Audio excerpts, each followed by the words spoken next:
Okay. Cream Caddis on a TMCO 200 or bent hook, like a grasshopper hook or a stimulator hook. Sizes, this is a 12. I would go as low as an 8. I'd tie some real big 8s for muddy water. 10s, 12s, 14s, 16s. You could even go 18, but I don't think you need it. 12, I would say, is the most popular size. Maybe a 10. Same as every fly, we're going to start and establish a headspace. Okay? I'm going to go quick because this is repetitive, but we're going to go back to the center of hook. Okay. We're going to add lead. I believe I had 20 on this. I don't know what I did with it. There it is. We're going to use 20. Okay, start wrap for wrap forward.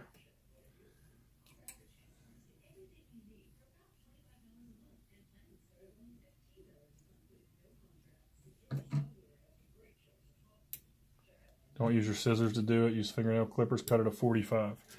This smaller lead is easier to manipulate. We want to figure 8 the lead.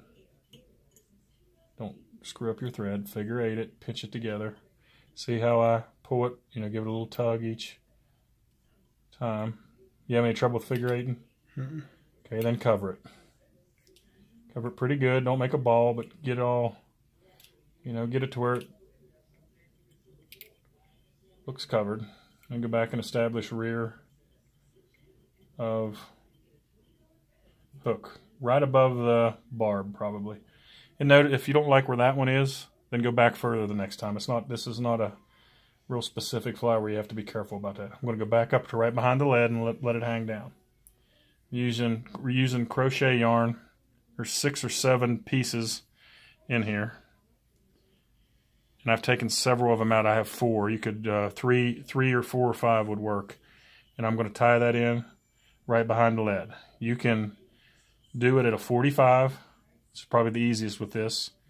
And pull it back and get it just so you don't waste materials and put it on, or you can use the pinch technique like we did last week. Go back to back of shank. And we're going to start dubbing from there, but it's just so hard. If I let that hang, it's just too much to work with. So I move it.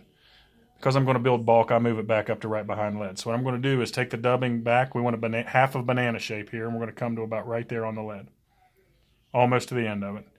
And I'm going to take cream. I use light Cahill dubbing. It's like an Antron or carpet type material. I'm going to dub it up so I'll come back and then back up. We want half a banana.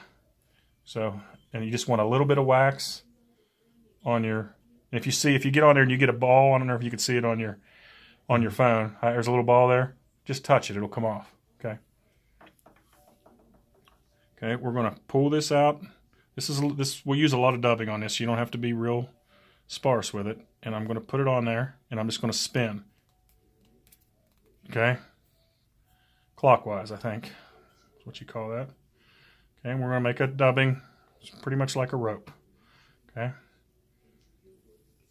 And I'm going to go back and try to get back to the back of the shank, and then I'm going to come forward, and you fill in where you need, you know, you want to create that worm, or that half a banana worm look. So you can go back and forth with this one. If it was a dry fly, you'd just come straight forward with, like I said before, just a very little bit. You can stretch this out forever and make it as sparse as you want.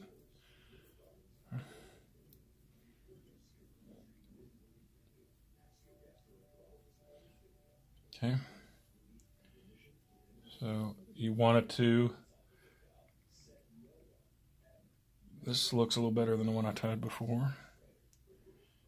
And you can do this I do it without wax. I don't want you doing it. It's just too hard. I'm just trying to save time. Wax is needed. That's why they sell it. Okay. You should be able, as time goes on, to whip these off fairly quickly. One of the easiest, once you figure out dubbing, this is one of the easiest flies you'll ever tie, and it's one of the most effective. So it's a good one. Really good on the Elk River Slaty Fork and the Castleman. Early in the year. Okay, I got a little too much on there, so we're gonna pull a little bit of that off. Okay.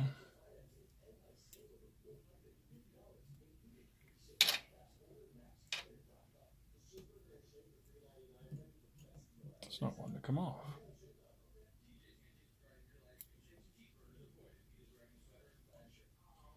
Can you edit that out of the video?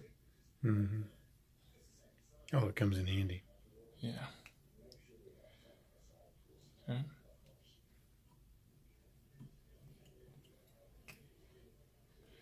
That's how you cover up a screw up. So I'm going to make that, forget that little bit right there. I want it to come about to right here. And that's going to be gray there. It doesn't matter what's under it. So I'm going to take my ribbing and I'm going to spin it. Make it really tight. Okay, and then we're going to have it like a 45-degree angle, and we're going to space these out, you know, pretty even to make it look like segments of a worm. Okay. I like the angle. That's my thing. I don't know if, and I'm going to come there, and I'm going to come up and tie it off like I do on the woolly bugger or anything else. Go right in that 90. Okay? You can pull it down a little bit to make it no different when you're tying off the hackle. Everything's the same, no matter what you're putting in or taking off. So we have half, 3/4 of the worm done.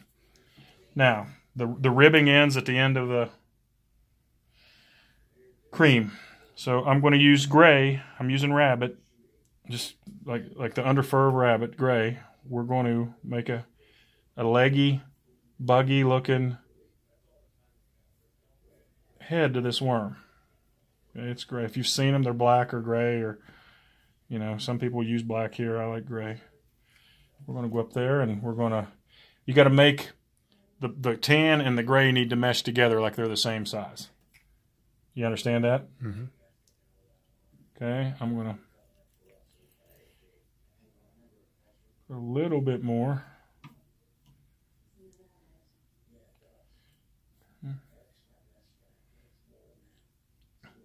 Don't forget my tip, if you tie in blue jeans, the dubbing does stick to your...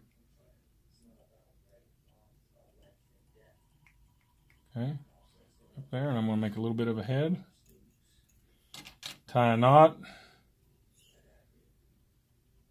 I'm not doing like a woolly bugger and making a cone shaped.